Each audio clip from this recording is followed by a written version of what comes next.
Change of plans. I don't have 3/8 flare nuts or unions or 5/16 unions. So about the only thing I can really do is get this guy flared and cut off and ready to be replaced. I looked at replacing it all the way back to the end of the charcoal canister, and it's got, you know, funky connections and stuff on it. It's easier to see under the truck, but it runs all the way back there. And it's like, you know, I don't even want to mess with this. I can patch it right here. It is just a evap line, so it's just fumes. You know, this line's actually not in such bad shape.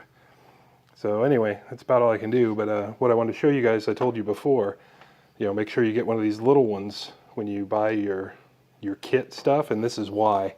You can see how little room there is, and I already had to like bend that line up out of the way to even get that much access. So if I put my other one on here, it'd be like, you know, like this long. You'd never get it turned. So anyway, I'm gonna chop this guy off, and then we're gonna try out those new on the vehicle flaring tools I bought, and we'll see if they're any good. Well, now I'm set up with the old school way of doing things. We'll see how this goes. That also appears to have not formed it at all as well. And since I've exhausted both my opportunities or options on how to do this on the vehicle, I'm just going to go ahead and run it as a single flare. We'll just run it in anyway and see how it goes. And this, again, this is vapor line. It's not the end of the world, but yeah, the only way I'm going to get that done with the tools I have is to pull this whole thing off the truck and take it over to the Eastwood machine. I don't really want to do that, so we'll see how that goes. Sure enough, it did nothing on that first form operation. That's just the second up. But again, this is just vapor. I think it will probably get me by. And the other end of it I can do on the Eastwood machine because I don't have to do it on the car. So anyway, that's a fail for Harbor Freight and for, what is this junk? Calvan tools. Yeah, at least for this line. Maybe this line's just like notoriously hard or something. I don't know. But anyway, that's how it went. So I had a change of mind about this evap line. I decided that since it is just an evap, I'm going to use a compression fitting, which I would normally never ever do on a car, but for fuel vapor, I mean, that actually should be under vacuum. So there shouldn't be any pressure there at all. But I just wanted to show you the scoring on this little line section that I just cut off, if the camera ever decides to focus again. There we go. You can see how it's all scored up where those cruddy line forming tools slipped on up just slipped up the tube. You know, just can't grip them at all. Did no good whatsoever to me. What I'm going to, and you can see I didn't get a very good end form on it at all. I think what I'm going to do is take those tools, the Calvan tools anyway, into work and put them in the mill and take like 30 thousandths off the set of them. So like 15 thousandths a jaw. So, you know, where they were bottomed out before in this, you know, this round hole, I'm going to basically make that hole tighter by taking, you know, a dimension off between the two jaws. But anyway, yeah, they're useless the way they are. So is a Harbor Freight tool, really. I mean, all the line flaring tools except the Eastwood tools are junk. Oh, and you know, 50-year-old Mac tool stuff my dad has. So anyway, before I cut these lines apart, I went ahead and took a straight edge and marked straight lines across them. I tried to do it in like thirds. So there's 3 straight lines that I marked just with the paint marker set across them, you know, straight lines. With the thought being that if I just cut these things apart and stuff them under the truck, I'm not going to have any clue how they're supposed to bolt together. Yeah, that one's a little less straight. But I'm not going to have any clue how these are supposed to bolt back together, and I'm not going to have any access in there to actually snap this stuff into those clips and then tighten it down. I'm going to have to weave them up between the body mounts and the frame, and then flare them and stuff beforehand, then tighten them all down, then snap them into the clips. So I'm just trying to, you know, hopefully not hurt myself too much. I made the nut lines nice and long because I know I'm gonna have to take some length out of these for the unions and stuff like that. So we'll see how that goes. To determine how much of this big 3/8 line I need to cut off to make up for this fairly giant union and the flares we're gonna have to put in it, what I've done is I've taken the die from the Eastwood forming tool and I've measured that depth. So the depth from this front face down to just that edge, I guess. Yeah, right there. That comes up pretty much to an 1/8 inch, 0.183. So that's how much it's going to crush this tube when it forms the ends on it. And I'm going to do that on both sides. What I need to do is measure this guy and subtract 2 times 183 from him to get the overall stack right. And he measures out at 786, so we need to subtract 2 times 183. And since every time I turn the camera on I turn my brain off, I got out the calculator, so we need to remove 0.42 of an inch. So just probably about 5/8, nope, not 5/8, closer to 3/8 of an inch. There's maybe 7/16 of an inch we need to cut off of this guy. So I'm gonna think about this, make sure I'm right, because I've already messed this up once off camera. I don't need any more mistakes, and every time I turn the camera on things go wrong anyway. But I'm pretty sure that's what we need to do, is take 7/16 off this guy to maintain the original length. So what I've done here with my very expensive, highly precise $9 Harbor Freight calipers is set them to that 420 dimension and tighten down the thumb screw so these won't move. Then I painted the end of a line with a white paint marker, which I'm kind of now regretting because you guys can't see. See if maybe, there we go. You can just see it. I scribed a line right there.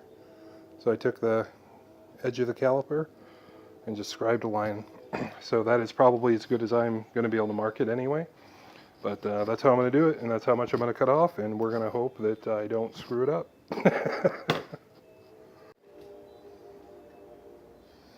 Tell me about the whistles. The whistles go woo! So I've got my line cut and deburred and squared up in the Eastwood tool. I've never tried to flare 3/8 before at all. Never mind in this tool. So I don't know what's going to happen. So I've got everything anti-seized up. I've got operation 1 for 3/8. Let's give it a pull, see what happens. Make sure this guy is just singing tight. Yeah, plenty tight. Dies are all the way back. Okay. Oh boy.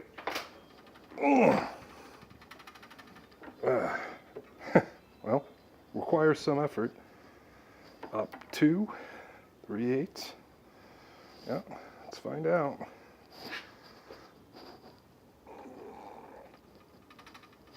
Oh, you're kidding. The handle of the tool's hitting the vise. Okay, so I moved it back in the vise. See if we can get the full travel out of that operation now. Oh boy. Boy, that feels like I did something wrong. Hang on. I don't think I did anything wrong. I just managed to cam the handle all the way over, which I don't think is a good thing. But anyway, I'm going to get this out of here and get the anti-seize off, and we'll see how it looks. It's looking pretty good, guys. Looks like it did a pretty nice job on her. Let's see if I can... Well, I guess that's all the focus you're going to get. Anyway, yeah, did a nice job. So I think maybe I'm going to get greedy and try the other side too, and we'll find out. She's looking pretty good too. It's leaving like a little itty bitty thingamaboober. That. Yeah, I think it probably hurt things. Come on. Anyway, it's leaving like a little tiny scratch on the inside. I don't think it's going to hurt anything with these brass couplings. You just tighten the snot out of them and they'll go. But yeah, it's looking pretty good. I'm going to have to repaint my lines, but no big deal. So I think I'm going to repeat the same process for the 5/16 line, and then these guys will be cut and ready to go. And that is what we're going to really hope happens under the truck. So we get those lines to line up. Right now those aren't. I had to kind of guess on the green one because the line was so worn off. And you can see the yellow's a little off too, which is good. The yellow and the red are the ones I could see the best. So just need to, there, like that. And then this guy actually tightened with wrenches, so he shouldn't go anywhere. Yeah, that's what we're going for. I have concerns that this union on this 3/8 is going to be so big that I won't be able to snap it into the frame rail, but we'll find out. You probably hear me say a whole bunch more times that if I had it to do over again, I would not do it this way. So if it turns out that this doesn't work in the long run, I just order those nylon hoses, we'll do that. But these should be fine even if they're just sitting on top of the frame and rattling for a test drive. Should be fine. So right now we don't even know if we're keeping this thing. So it was an immense pain in the butt, but I got it connected up there. And I don't know if you'll be able to see it or not, but the red line even lines up pretty good. The line is in no way in the clips or in position or anything. And I actually put my splice where it's going to end up inside of this body mount. So I don't know if that's going to end up being good or bad, but we got it connected anyway. Well, fellers, it was an immense pain, but we got her in there, got her home. Just have to reach up in and connect the soft line and see if I can get you a shot on down yonder. But it's actually in all the clips. Union didn't stop it from doing that. Everything's tight except for at the fuel filter connection. New fuel filters on it. Just monster, not much fun job at all to do. If you haven't been paying attention, I'll say it again, I would totally do those nylon lines instead of this. Took me like an hour and a half to get these things on. I even managed to, I don't know if you'll see that, get proper clearance around this, sorry about all the shaky cam. You managed to get proper clearance up around this, like that bump in the frame. Had to kind of pull and shove and tweak around with the fuel filter housing mount and everything to get that just right. Because, you know, who'd have thought when you take all that stuff off a truck that it won't go back on the same way. So, yeah, that took like an hour and a half to get all that done. This job sucks. I'm hoping the return line is going to go a little bit easier, and then this thing is out of here. I'll deal with the rest of it some other time.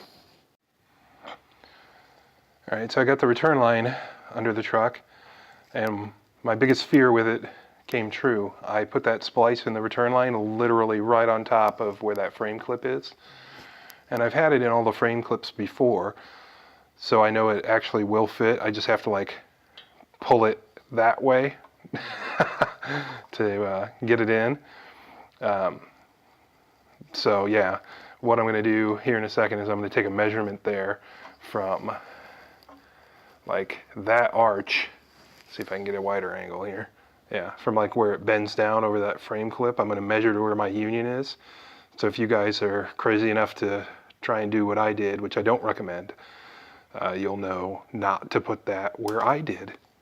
So from the start of that radius, like right there-ish, to where the first union begins, like right there-ish, is 5 1/4 inches. Don't do that.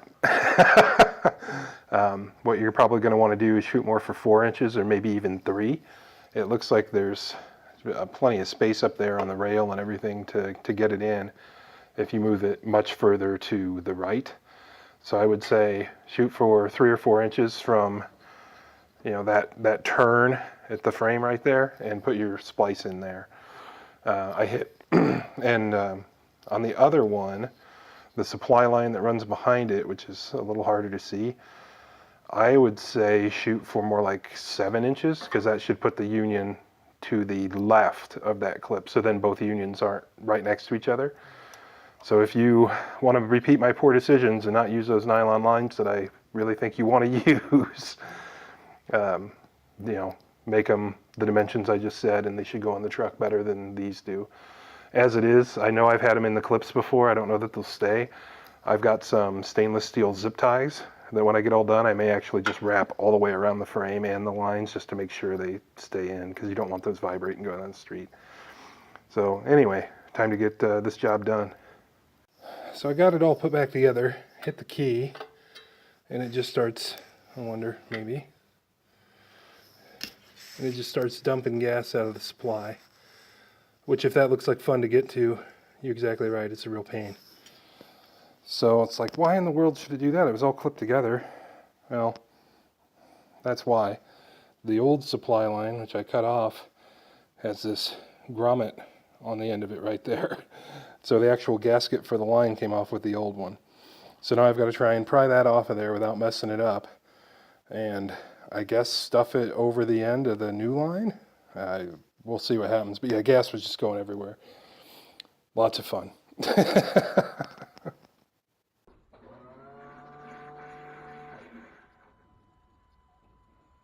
So I got that other piece put back in, which now I don't know what happened to it. I don't think it matters much, because this O-ring is just utterly destroyed.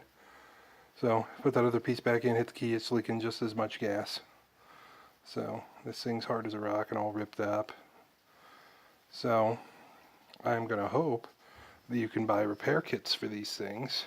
And that you don't have to replace the line, because getting the line off of the sending unit is going to be a disaster. So anyway, good times. Got another one, quick one to show you guys. These two clips here, the blue one is a GM one. It came on the new fuel line I bought. So it's a brand new GM part number line. And the white one is a Dorman brand one. What's interesting here is the GM one has like half as much material in it as the Dorman one. It appears GM has cost reduced these clips over the years. The Dorman one on the right is more representative of what came off the truck. And yeah, for whatever reason, they've just taken like half the plastic out of these things. And when you go to squish them, you can actually feel a pretty significant difference too. So I'm going to be using the Dorman clip and not the GM direct from the factory clip, because I think the Dorman clip's better. And I did test it on the line end, and it does snap in just fine and everything else. So there's nothing special going on. I think GM just cheaped them out. You can even see like the gap between the little snap feature in each of them. You can see the Dorman one's like half the distance, so GM took like half the plastic out. Just, you can't buy anything nice anymore. Anyway, well, what I was afraid was going to happen did. That big supply union has got a leak to it. I don't know if it's dripping anymore. I can't really, yeah, I think it is still dripping. And as I said a few moments ago, I wish I had put that union a little further back to the right, because it's a monster pain to get to. You know, it's right in the way of this body mount. So what I'm going to try and do is unbolt the fuel filter from the frame, which I've already had done before, and try to see if I can push this whole line back to the right so I can really get some more torque on that thing, and then hope it quits leaking. That's about all I got. Unbelievably, this is still a huge improvement over the way it was when I bought it. So if I had to right now, I could drive this thing out of here, and that's actually what really needs to happen. So I'm going to spend like another half hour or so, I hope, trying to get that tightened up, and if I can't, then I can't, and this thing's out of here anyway. But that's what happened. For now, we're defeated. It looks like somebody murdered a car in here, because that's pretty much what happened. This is horrible. So we're gonna clean some junk up, get the Jeep in here, and we'll try it again another day.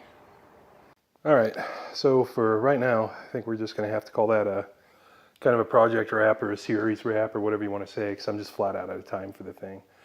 I don't know how much is going to make it into the videos or whatever, but I've been threatening for like a month to kick it out of the shop. So its time has come. It's won a lot of battles, but it won't win the war. I will get it done, but I'll get it done on my terms. I got other projects to worry about more than a winter beater in the middle of April. So What I'm going to try and do, just fill you guys in because I don't plan to film it because you're going to have seen the step-by-step of the whole process anyway, is I'm going to buy 2 crowfoot line wrench. So they're, you know, sockets that look like this actually. One of these dudes, this smaller, I'm going to buy 2 of those in 5/8. And I'm going to see if I can just get them on a ratchet up in the frame rail and tighten that union. The more I mess with that union, the more it leaked, so it might even be cracked, I don't know. But that's what I'm going to try and do, and I suspect that is not going to work. So what is going to end up happening is I'm going to have to take the return line completely off the truck because it's in the way. I'm going to have to disconnect the fuel filter again because it's in the way. And then I can pull the line up out of the clips and off of the frame and pull it out where I can get to it again. Tighten it down more, I hope. And then redo all that stuff. So you guys saw all that stuff kind of the first time it happened. So it's all the same stuff. I just have to do it all because I can't tighten that union because of where I put the union. And that's probably like 2 or 3 hours of work. I'm just not doing it. Not right now. So that is the project wrap for now. The only thing that has made this project any fun for, I would say, like the last 3 weeks is knowing that at least a handful of people are following along and watching, and that it'll, you know, be out there in the atmosphere forever. And, you know, people can maybe learn from my mistakes or, you know, just enjoy spending some time with me in the shop. Running new brake lines and stuff is just never fun. It just isn't a good job. So really that's been the only saving grace. So I want to thank all you guys for watching. I really appreciate it. And if you're tired of Blazer videos, good news for you. We're going to be working on the Jeep here very shortly, and sadly I think the tractor's going to have to come first because we got to get mowing some grass. But anyway, all done. Thanks again for watching, guys. Really appreciate it. Some Oakland residents will complain about the noisemakers Tuesday night at the city council meeting.